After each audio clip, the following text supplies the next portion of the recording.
You clicked on this video for 7 intense ab moves. I know, just get to the moves. Well, I'm going to. Here's move number 1 of 7 in total that will focus not only on your abs, but especially a lower portion of your rectus abdominis. Move number 1, weighted crunches. The pullover crunch is one of my go-tos as a weighted crunch variation. But I wanted to mention weighted crunches in general because so often we forget how key it is to progress those basic bodyweight moves to keep challenging ourselves so we see results. Even adding a weight to the basic crunch can take it up a notch. While we aren't trying to do a 5-rep max out on loads, we do want those higher rep ranges of 15 to 20 reps to really challenge us, and adding a weight is a great way to do this. And if you want to add not only a weight, but create an extra challenge for yourself, try the pullover crunch. The reach overhead with the weight challenges your abs to resist extension and brace to protect your lower back. This is hard, especially with your legs extended out off the ground. You'll then pull the weight from overhead down in front of your knees as you crunch your knees and upper body together. This pullover is going to work your entire core and even your serratus anterior. Then extend back out, but don't relax back onto the ground. That brace to keep your hips tilted towards your ribs and not let your lower back take over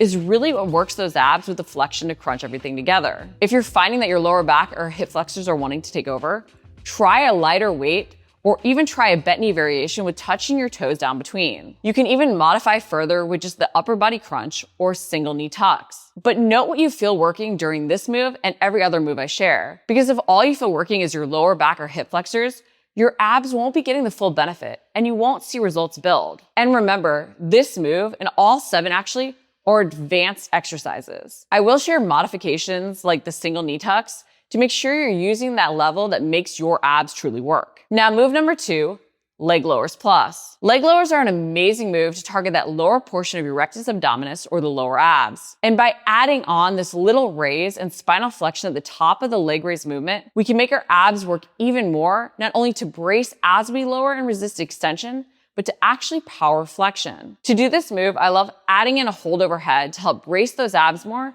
but you don't need to. If you don't hold on overhead, placing your hands down beside you on the ground will provide a bit more support than if you place them behind your head. With your legs squeezed together and feet up towards the ceiling, feel yourself tuck your hip bones towards your ribs to feel like your abs flex and engage. Lower your legs as close to the ground as you can, then feel yourself pull your legs back up towards the ceiling using your abs. As you lift them straight back up, feel as if a string is lifting them higher and pulling your butt and back off the ground. You want to feel your abs flex and lift your pelvis up. Lower back down before you again do the leg lower towards the ground. This truly is a killer move, especially if you avoid using momentum. If you feel your lower back engaging, try a bent knee version instead, or even test out holding on overhead to help you create that core tension start if you aren't. Move number 3, slider body saw. This stability and anti-extension plank variation is deceptively hard. That lengthening or extended plank position as you avoid letting your butt go up in the air or your lower back arch and hips sink towards the ground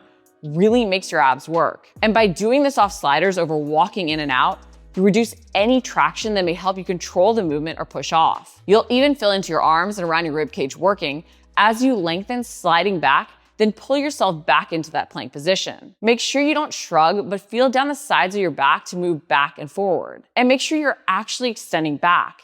It's easy to try and cheat and just rock forward over your forearms over truly lengthening back through our shoulders and core. To modify, you can do this walking back over using the sliders, or you can even do it off an incline to reduce resistance. A plank rock is also a more static option to start with, whether off the ground or off an incline. There are always ways to adjust a move, reducing the strength demands through different postures, positions, and even ranges of motion. Move number 4, dip, hold, curl up. I love moves that work not only our abs, but even have bonus areas they target. And that's why I love hanging abs and even dip, hold ab variations. But when we think about abs off the parallel or dip bars, we often think about leg raises or knee tucks. While amazing options, this small, simple looking, and deceptively killer move for our abs, especially our lower abs, is too often overlooked because, well, it doesn't look like that much. The tuck to pull up and push the bars away though Rounding through the spine is what really targets those abs and uses spinal flexion. That pull up and in will make your abs shake if you focus on doing it intensely to almost pretend like you're sucking your body up. Don't just bend at your hips. Pull your body up by rounding your back to hollow out your abs. Think about even curling up. To modify this move, do a foot-assisted version to reduce the resistance on your upper body and core. If you don't have parallel bars, you can also do a slider variation off the ground,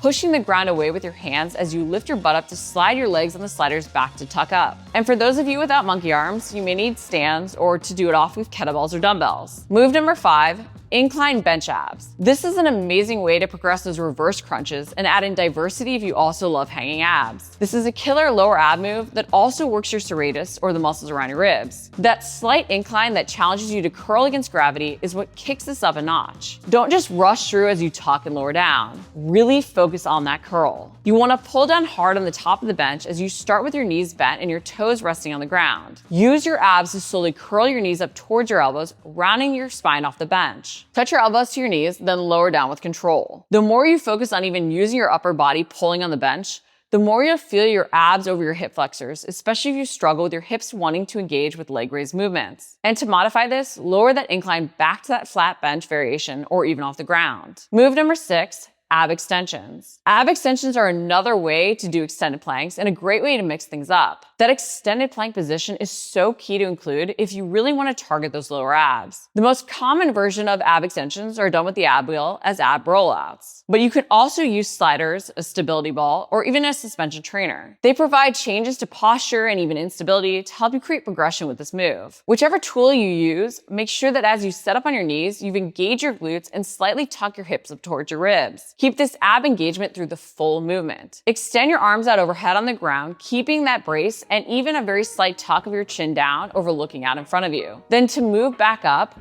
really focus on pulling your hands back under you with the sides of your back, while feeling the muscles around your ribs. Your abs are working hard here to stabilize and avoid movement of your spine. To modify, you can do a single arm extension, so reaching one arm out at a time, or even limit the range of motion you're working in. Using a wall to guide you and stop the movement can help you really work in a range of motion you can control. But you do want to strengthen through the biggest range of motion you can. And now, last but not least, move number 7, bench V-ups. This full body crunch allows you to work in a bigger range of motion than off the ground, because you're seated on a bench. And you'll often even feel your quads with this killer ab move. Just make sure you don't rely solely on your arms to support you in the crunch, but pull yourself up using your abs. So seated on a bench, put your hands on the back of the bench behind you with your legs squeezed together and out straight in front of you. With your feet hovering off the ground, lean back.